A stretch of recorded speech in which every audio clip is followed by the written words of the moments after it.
All right, why don't we go ahead and disassemble this thing? And again, if you're going to disassemble your rifle, take the mag out, check the chamber, make sure it's empty. We don't want to end up having any accidents here.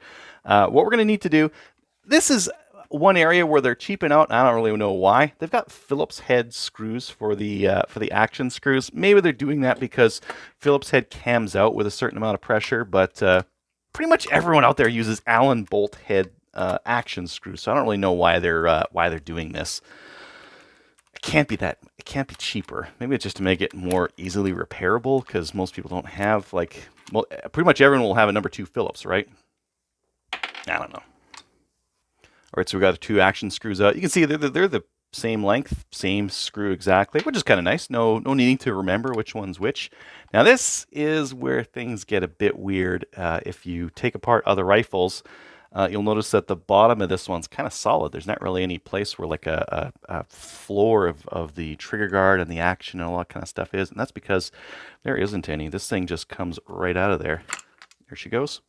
And you can see that it was just that part and this guy all along.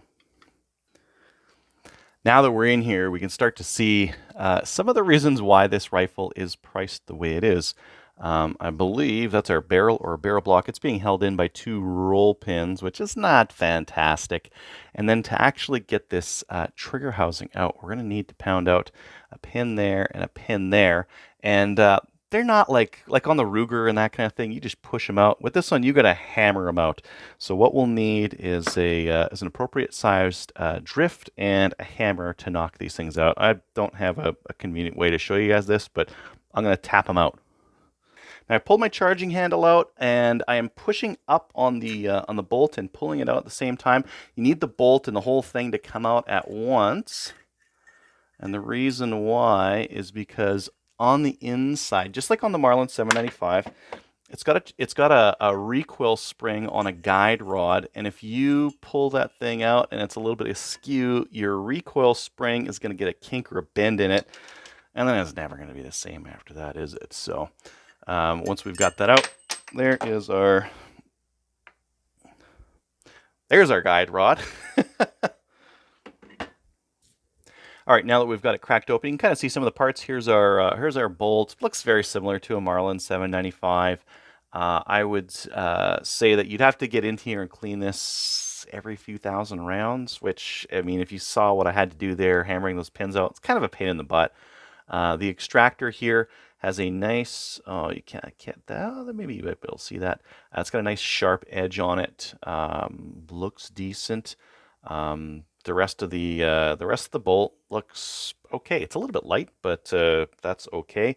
Now some of the 22s these days have like a little rubber buffer that they put at the back. This one's got a plastic buffer. I don't even think you can call this a buffer. It's a chunk of plastic, and I guess that'll keep the steel from battering itself. Finally, here's our trigger housing. You can kind of see how this thing's made. It's injected in a plastic injection mold. That's where the sprue, that's where the plastic would be injected in through, and it's just kind of roughly cut off, like struck off there. But who cares? That's on the inside, and it's not functional, so it doesn't really matter.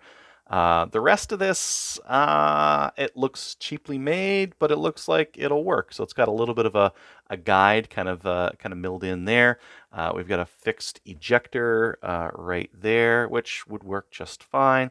Some of the components on here look a little bit inexpensive, like some of the different like panhead or whatever you call that, Phillips head screws there look a little bit cheap, but they'd work. And if you were to pull the trigger here, we go like that. So that's our trigger, that's our hammer there.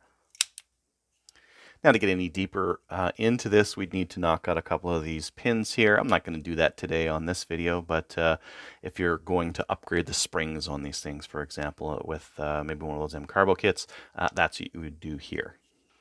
Oh man, the grease that they put on the recoil spring and guide rod, it's got I don't know if it's moly grease. It kind of smells like that tractor. I don't know how many people deal with tractors these days, but it kind of smells like that green tractor grease that you get, that just general purpose grease.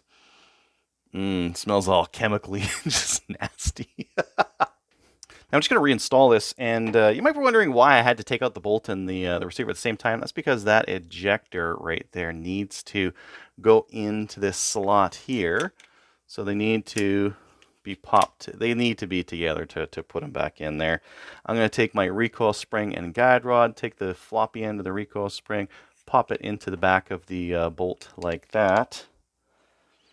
And then I've got to get this end of that recoil spring guide into that divot or space in the back of the receiver here. I forgot about this part. All right, I'm just going to try, I'm not going to do this on camera because I'm going to need to put it down level, but what I'm going to do is just take this, scooch it in there, and then put this whole shebang back in. Now, I think I've been pretty charitable about most of what I've reviewed on the Mossberg Plinkster, but if there's one area where I had to give it poor marks, it's in the disassembly and reassembly. Now keep in mind, you have to do this semi-frequently with a 22 because they get so dirty. You need to clean the bolt. You need to get into the bolt face and the extractor groove and all this business in here. And this is not a great way of assembling all the parts. The recoil spring, the bolt, the lower half here. The Marlin 795 is similar in how much of a pain in the butt it is, but this one is just a little bit worse. I would rather do the Marlin than this one.